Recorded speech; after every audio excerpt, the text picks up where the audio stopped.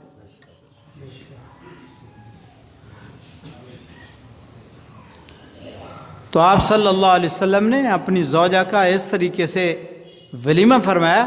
ولیمہ کرنا فرض بھی نہیں ہے، واجب بھی نہیں ہے، سنت ہے، توفیق ہے تو کرو، نہیں ہے تو نہ کرو۔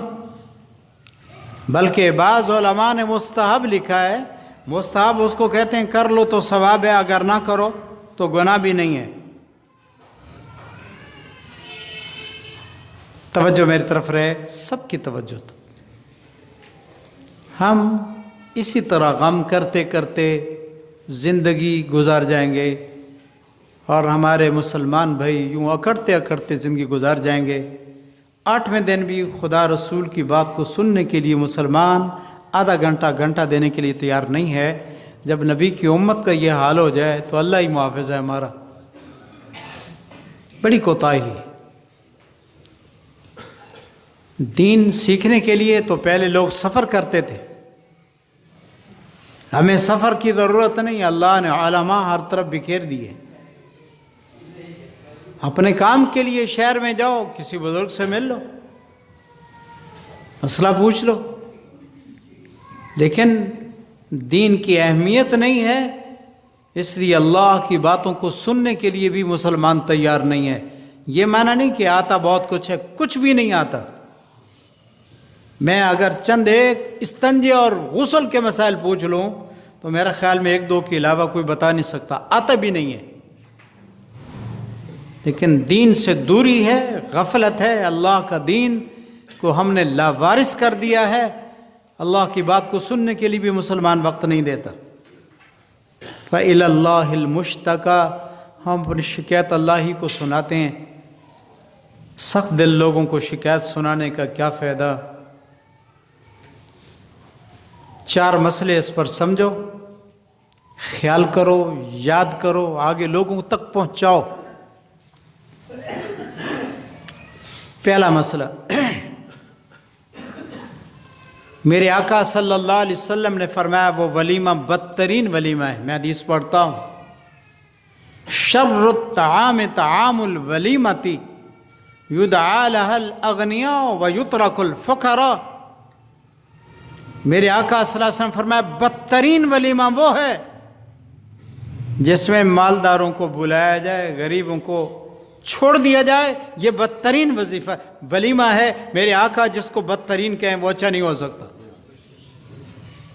دیکھو آپ ہی کے رشتہ داروں میں کچھ غریب بھی ہیں، کوئی برادری دیکھ لو، سید، قریشی، ہاشمی، رانگڑ، راجپوت، ارائیں، فلاں فلاں، کسی برادری کو کھنگالو، اگر اس میں ارب پتی ہیں، کروڑ پتی ہیں، تو اس میں غریب بھی ہیں جو ضرورت کے وقت اپنی ضرورت کو پورا نہیں کر سکتے، حاجت مند ہیں۔ لیکن جب نکاح کا وقت آتا ہے پھر کیا ہوتا ہے؟ ولیمے کا وقت آئے، کارڈ دینے کا وقت آئے تو غریب کو دیتا کوئی نہیں، پوچھتا کوئی نہیں، اس کو کھانے کے لیے بلاتا کوئی نہیں۔ سیٹھوں کو بلاتا ہے تاکہ نام ہو جائے نا کہ اتنے لوگ گاڑی پر آئے، اتنے لوگ فلانی سواری پر آئے۔ یہ ناک کا مسئلہ ہے، کوئی اس کو دین سمجھ کر نہیں کرتا۔ تو میرے آقا نے فرمایا شر الطعام طعام الولیمہ، یہ بدترین ولیمے کا کھانا ہے کہ یترک الفقراء، مالداروں کو بلایا جائے، فقیروں کو چھوڑ دیا جائے، یہ بدترین کھانا ہے۔ جس کھانے کو میرے آقا بدترین فرما دیں اس کے بدترین ہونے میں کوئی شک نہیں ہے۔ کیا نقصان ہے کہ اگر آپ اس غریب کو بھی بلا لو تو آپ کی دعوت میں شریک ہو جائے گا، دعا دے گا۔ میں ایک دفعہ ایک سفر میں تھا، میرے ساتھ جو گاڑی کا ڈرائیور تھا اسی کی گاڑی تھی. تو شادی کی بات چلی تو اس نے ایک عجیب بات اپنی بتائی. بہاولپور میں اس کا گھر ہے. کہتے پہلے ہماری ساری شادیاں اپنے گھروں میں ہوتی تھی. ایک دفعہ مجھے بچوں نے مجبور کیا کہ ہماری یہ شادی ہال میں ہو. تو کہتے ہیں ہال میں جب شادی ہوئی تو کاٹ دیے. مالدار لوگ آئے, غریبوں کو نہیں بلایا. تو ہمارے گھر جو خالہ کام کرتی تھی ماسی, وہ ایک دن کہنے لگی کہ فلانی پڑوسی عورت رو رہی تھی, اور وہ کہہ رہی تھی کہ پہلے ان لوگوں کی شادیاں ہوتی تھیں, ہم ان کے برتن دھوتی اور بچا ہوا کھانا ان کا ہمارے بچوں کو مل جاتا, ہم بھی کھا لیتی بچی ہوئی چیز. ہم سمجھتے تھے یہ شادی ہماری ہے. 3-4 دن پہلے 3-4 دن شادی کے بعد مہمان آتے رہتے, ہمارا گزارا ہوتا. ہم دعا کرتے اللہ کرے شادیاں ہو جائیں. اس دفعہ شادی کی, حال میں بولا, غریبوں کو یاد ہی نہیں کیا. تو میرے بچے بھی روتے رہے, میں بھی روتی رہی. کہتے ہیں مجھے اتنا اثر ہوا اس کی بات کا, میں نے طے کیا کہ جب تک میں زندہ ہوں شادی یہیں کریں گے, گھر میں حالوں میں نہیں کریں گے. ویسے کہو پیسہ نہیں ہے, دکان ابھی بک رہی ہو کروڑ روپے کی تو لے لے گا. مسجد میں صاف نہیں ہے, پیٹ میں درد ہو جاتا ہے. اور اگر منگنی آ جائے لال خط دینا ہے, یہ لال خط کوئی قرآن سے ہے؟ جنت کا خط ہے. پورا لشکر لے کر جاتے ہیں, لاکھوں روپے اس پر خرچ کرتی ہیں. یہ ہندوانہ کافرانہ رسمیں ہیں. اس کے لیے لاکھوں روپے لگا دینے کے لیے تیار ہے, لیکن اللہ کے دین کے لیے کچھ خرچ کرنا اس کو تکلیف ہوتی ہے. تو میں اگر یہ لفظ کہہ دوں بہت موضوع ہے.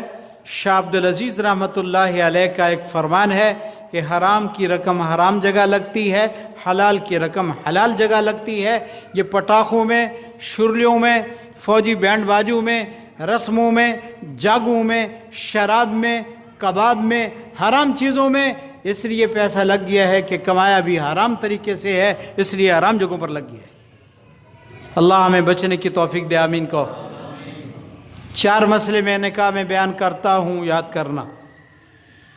پہلا مسئلہ, اللہ اگر توفیق دے, بیٹے کی شادی ہے, بیٹی کی شادی ہے, غریبوں کو نہ بھولو. اللہ توفیق دیتا ہے, اگر 50 آدمی مال والا آ گیا ہے تو 5-10 غریبوں کو بلا لو. وہ بڑے کھا کر تبصرہ کر کے چلے جائیں گے, نمک زیادہ تھا, گھی زیادہ تھا, گوشت کچا رہ گیا تھا, ذائقہ اچھا نہیں, مسالہ زیادہ ہے. اور غریب کو تو بچا ہوا کھلا دے, وہ بھی تجھے دعا دے گا. تو بندے کو دعا کی ضرورت ہے, اعلان کی کیا ضرورت ہے؟ یہ پہلی چیز, ہمیں اپنے ولیموں میں, خوشیوں میں غریبوں کو بھولنا نہیں چاہیے. کرو گے خیال بھائی؟ ہر برادری میں موجود ہیں. پاکستان میں کوئی ایسی برادری نہیں جس برادری میں مستحق لوگ, زکوٰۃ کے خیرات کے مستحق لوگ نہ ہوں. فرق اتنا ہے کہ مال والوں کو غریب نظر نہیں آتے, یہ اندھے ہیں. ان بڑوں کو ہی دیکھتے ہیں, چھوٹے ان کو نظر ہی نہیں آتے. دوسری چیز, ولیمہ میں اگر اجازت ہو تو آدمی جائے.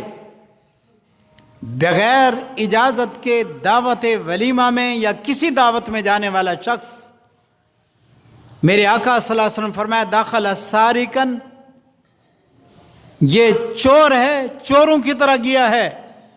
وخرج مغیرن, یہ بیر نکلا ہے تو ڈکیٹ بن کر نکلا ہے.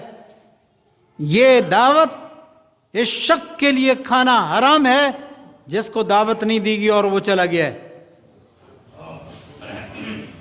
اگر کھانے کی دعوت ہے ایک آدمی کو تو ایک جانا چاہیے, ساتھ کسی طفیلی کو, خلیفے کو, چمچے کو, کڑچھے کو لے جانا. ایسے شخص کے لیے میرے آقا نے فرمایا یہ چور ہے, اور جب کھا کر نکلتا ہے چوڑا ہو کر تو فرمایا یہ ڈکیٹ بن کر بہ رہا ہے. 2 چیزیں بغیر اجازت کے کھانے میں شامل نہیں ہونا چاہیے. کرو گے خیال انشاءاللہ؟ تیسری چیز, توجہ, اگر اس نے کہا 2 آدمی ہیں 3 ہیں تو چوتھے کو لے جانے کی اجازت نہیں ہے۔ گھر میں بچے تنگ کرتے ہیں، بیوی کہتی ہے چلو ان کو بھی لے جاؤ، حرام کھا کر آئے ہیں۔ ایک صحابی ہیں ابو شعیب، ان کی کنیت ہے رضی اللہ عنہ۔ ان کا ایک غلام تھا، وہ گوشت کا بندوبست کرتا تھا، گوشت۔ اس نے کہا کہ خاص قسم کا شورا گوشت، اس کا انتظام کر 5 آدمی کے لیے، 4 اور 5ویں حضرت محمد مصطفیٰ صلی اللہ علیہ وسلم، 5 کے لیے بندوبست کر، میں ان کو دعوت کرنا چاہتا ہوں۔ حضرت ابو شعیب صحابی کے کہنے سے آپ کے غلام نے بندوبست کیا شادی وہ کھانے کا، تو اس نے میرے آقا صلی اللہ علیہ وسلم سمیت 5 آدمیوں کو بلایا تھا۔ ایک آدمی اتفاقاً بیٹھا تھا، وہ بھی ساتھ آ گیا۔ واہ میرے نبی، کیا کہنے، ہر ایک بات سکھا سمجھا دی ہے۔ ہم دین پڑھیں یا دین والوں کے پاس بیٹھیں تو کچھ سمجھ آئے۔ وہ ساتھ آیا تو میرے آقا ابو شعیب رضی اللہ کے دروازے پر کھڑے ہو کر فرمایا، ابو شعیب تو نے 5 کو بلایا تھا، ہم 5 ہی آئے ہیں، لیکن یہ 6ٹھا بھی پیاس بیٹھا تھا، یہ بھی آ گیا ہے۔ اگر اجازت ہو تو اس کو دسترخوان پر اور دروازے میں داخل کروں، اگر اجازت نہیں تو اس کو یہیں سے واپس کر دیتا ہوں۔ سبحان اللہ کہو، سبحان اللہ۔ نبی مہمان لائے، کس کی طاقت ہے اس کو کہہ دے نہیں، اس کو داخل ہونے کی اجازت نہیں۔ لیکن میرے آقا نے پوچھا کیوں؟ قیامت تک کے آنے والے لوگوں کو پتہ چل جائے کہ شریعت نے اگر دعوت کرنے کا حکم دیا ہے تو دعوت کے قواعد، اصول اور ضوابط بھی بتائے ہیں۔ فرمایا اجازت ہے تو ٹھیک، ورنہ دروازے سے اس کو باہر بھیج دیتا ہوں۔ اس نے کہا ٹھیک ہے حضرت، مجھے اجازت ہے۔ دسترخوان پر اس کو بٹھایا، تو اگر نبی بغیر اجازت کے ایک آدمی بھی نہیں لا سکتے تو آپ اور میری کیا حیثیت ہے کہ جو ملے چلو جی دعوت بھی کھا لیں گے، گپ شپ بھی ہو جائے گی۔ یہ حرام کھلایا مہمان کو۔ ایک اور عجیب حدیث ہے، مسلم شریف کی حدیث ہے یہ، کہ ایک صحابی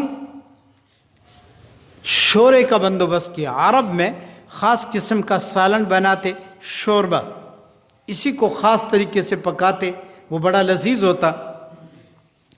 شورے کی دعوت، شوربے کی۔ اس نے آ کر عرض کیا، اللہ کے نبی صرف آپ اکیلے کو دعوت ہے، تشریف لاؤ، شوربہ میں نے بنوایا تو آپ تشریف لائے۔ میرے آقا صلی اللہ علیہ وسلم فرمایا نہیں، میرے ساتھ میری بیوی عائشہ بھی ہوں گی۔ اس نے کہا نہیں، 2 کا کھانا نہیں، آپ اکیلے آئے۔ فرمایا پھر میں نہیں آتا۔ وہ چلا گیا، دوبارہ آیا، کہا حضرت شوربے کا انتظام ہے، 1 آدمی کا، تشریف لاؤ۔ فرمایا میرے ساتھ عائشہ صدیقہ بھی آئیں گے۔ اس نے کہا نہیں، آپ کے لیے بندوبست ہے بس۔ پھر میرے آقا نے فرمایا میں نہیں آتا۔ تیسری دفعہ پھر آیا، میرے آقا صلی اللہ علیہ وسلم کو اس نے کہا میں نے کھانے کا بندوبست کیا ہے شوربے کا، آپ چلیں۔ فرمایا عائشہ بھی ساتھ جائے گی۔ کہا ٹھیک ہے، ان کو بھی اجازت ہے۔ اجازت لی، میرے آقا صلی اللہ علیہ وسلم آگے آگے، بی بی عائشہ تو صدیقہ پیچھے، کھانا کھایا۔ محدثین نے لکھا ہے کہ یہ بات عجیب ہے، جب وہ کہتا ہے کہ 1 آدمی کی آپ کی دعوت ہے تو آپ صلی اللہ علیہ وسلم نے اس کو کیوں فرمایا کہ عائشہ بھی ساتھ آئیں گی؟ وجہ یہ ہے، جس طرح میرے آقا صلی اللہ علیہ وسلم بھوکے تھے، کچھ دنوں سے کچھ کھایا نہیں تھا، تو آپ کی زوجہ پاک عائشہ تو صدیقہ بھی بھوکی تھی۔ میرے آقا نے پسند نہیں فرمایا کہ میں کھاؤں اور میری بیوی بھوکی رہ جائے، لیکن بغیر اجازت کے نہیں لے گئے، 3 دفعہ اجازت مانگی۔ محدثین نے لکھا ہے اس کی کیا وجہ ہے؟ وہ دعوت کرنے والے نے کیوں کہا کہ آپ آئیں، یہ نہ آئے؟ اس نے یہ کیوں کہا؟ اس کو پتہ ہے حضور کی بیوی ہے، انکار کیوں کیا؟ فرمایا اس کی وجہ یہ ہے کہ کھانا ہی 1 بندہ پورا کھا سکتا تھا، تھوڑا تھا۔ اس نے کہا میں آقا کو لے بھی جاؤں اور بھوکے رہ جائیں، آپ کا بھی پیٹ نہ بھرے اور بیوی ساتھ ہوگی، تو ایک کا کھانا دو آدمی کیسے کھائیں گے؟ اس لیے وہ کہتا تھا آپ تشریف لائیں، اور تیسری مرتبہ جب آیا تو کچھ انتظام کر کے آیا تھا، اس لیے اس نے کہا حضرت آپ بھی تشریف لائیں اور سیدہ عائشہ صدیقہ بھی آ جائیں۔ تو میرے آقا اپنی بیوی کو بغیر اجازت کے کسی کے گھر میں نہیں لے جاتے، یہ چوڑا ہو کر 2-4 مہمانوں کو حرام کھلا کے آتا ہے، اس کو شریعت کیسے اجازت دیتی ہے کہ تو سب کو لے جا؟ بلکہ علماء نے لکھا ہے کہ اگر کسی کی دعوت میں ہے، کھانا کھا رہا ہے، اس نے اس کو کھانے کی اجازت دی ہے، کتا سامنے کھڑا ہے تو روٹی کا ٹکڑا توڑ کر کتے کو بھی نہیں ڈال سکتا، اور جو اس کے ساتھ بیٹھے ہیں ان کو لے جاتا ہے۔ تو اس لیے شریعت نے دعوت کا اصول بھی بتایا کہ دعوت کا یہ اصول ہے۔ پہلے تو اکثر ساتھی کرتے نہیں دعوت، اور بیچارہ کوئی قسمت کا مارا کر بھی لے تو پھر یہی عذاب ہوتا ہے، بغیر اجازت کے لوگ زیادہ آ گئے، کھانا تنگ ہو گیا، کھانا کم ہو گیا، بڑی رسوائی محسوس کرتا ہے، اس لیے اس نے دعوت ہی چھوڑ دی ہے۔ آخری بات، باقی انشاءاللہ باتیں زندگی باقی ہوں گی تو باتیں ہوتی رہیں گی، توجہ میری طرف رہے، یہ آخری بات ہے۔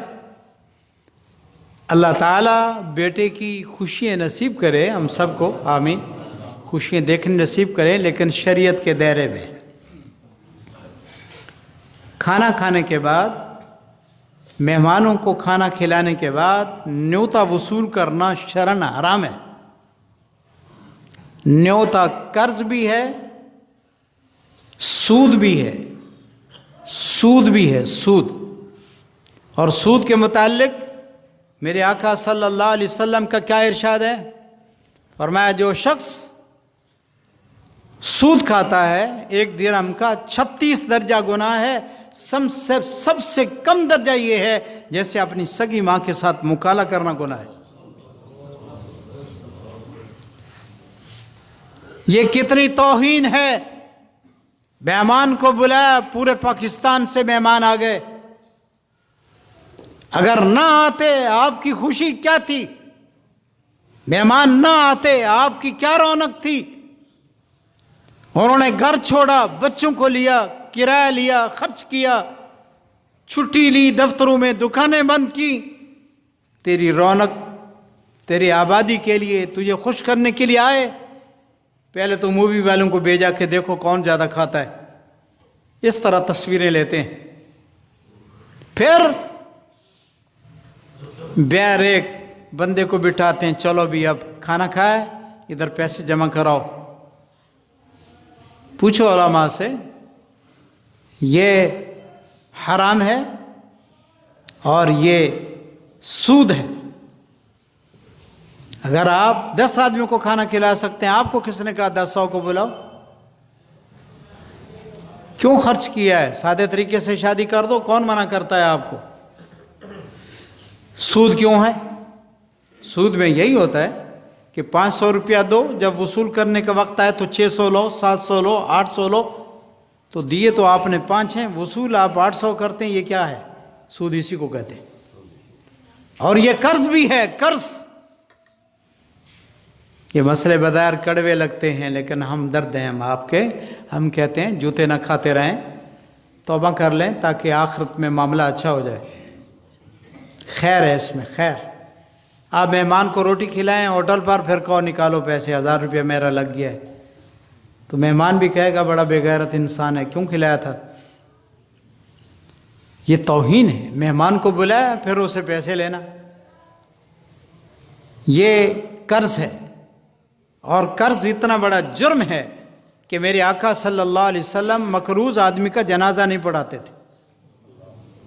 جس نے قرض دینا ہوتا، حضور صلی اللہ علیہ وسلم اس کا جنازہ نہیں پڑھاتے تھے۔ خود سمجھ لو کہ کتنا بڑا جرم ہے۔ تو چوتھی چیز جو میں عرض کر رہا ہوں کہ اللہ توفیق دے، کھانا کھلاؤ، سادہ کھلا دو، لیکن لوگوں سے پیسے وصول نہ کرو، یہ ناجائز ہے، سود ہے، اور اس سے خرچہ پورا بھی نہیں ہوتا۔ لاکھ روپیہ خرچہ ہوا، 20,000 جمع ہوا، تو باقی 80,000 بھی تو گھر سے بھرا ہے، تو اس کو بھی چھوڑ دو۔ ولیمے کا کھانے پر یہ حدیث بھی عجیب ہے۔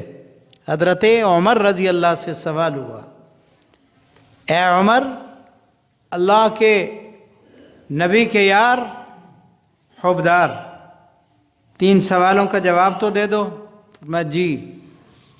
اس نے کہا پہلا سوال یہ ہے، صحابی سوال کرتا ہے، یہ کنز العمال کی روایت ہے کہ حضرت یہ فرماؤ کہ ولیمہ کے کھانے میں خوشبو بہت ہوتی ہے، تو یہ اچھی خوشبو کیوں ہے؟ ولیمے کا کھانا چوری کا جانور نہ ہو، صبح کھلا دے، حلال کا ہو۔ دوسرا سوال کہ اس میں برکت بھی ہوتی ہے، بے شک برکت ہوتی ہے، زیادہ آدمی کھا لیتے ہیں، اللہ اس میں برکت دیتا ہے۔ تیسرا سوال کہ اس کا ذائقہ عام کھانے کے ذائقے سے اچھا کیوں ہوتا ہے؟ یہ 3 سوال، اور یہ عمر بن خطاب رضی اللہ تعالیٰ سے اس کو نقل کیا گیا ہے کہ ولیمے میں کھانے میں یہ 3 باتیں کیوں ہوتی ہیں؟ خوشبو عام کھانوں سے زیادہ، اور برکت اس میں زیادہ، اس کا ذائقہ عام کھانوں سے زیادہ، اس کی کیا وجہ ہے؟ تو حضرت عمر رضی اللہ نے اس کا جواب دیا، اور آپ نے ارشاد فرمایا، فقال دعا فیہ النبی صلی اللہ علیہ وسلم بالبرکت ودعا ابراہیم خلیل الرحمن ان یبارک اللہ فی۔ فرمایا رسول اللہ صلی اللہ علیہ وسلم نے بھی ایسے کھانے کے لیے برکت کی دعا دی ہے، اور ابراہیم خلیل اللہ نے بھی دعا کی ہے۔ نبیوں کی دعا ہے، اس لیے اس میں خوشبو بھی ہے، برکت بھی ہے، لذت بھی ہے۔ تو کرو ولیمہ، اللہ توفیق دے، لیکن اتنے مہمانوں کو بلاؤ جن کو آسانی سے کھانا کھلا سکتے ہو۔ ایسا ظلم نہ کرو کہ کھانا کھلانے کے بعد پھر ان سے پیسے وصول کرو۔ اللہ تعالیٰ مجھے بھی، آپ کو، سب کو شریعت سنت سمجھنے کے بعد عمل کی توفیق عطا فرمائے۔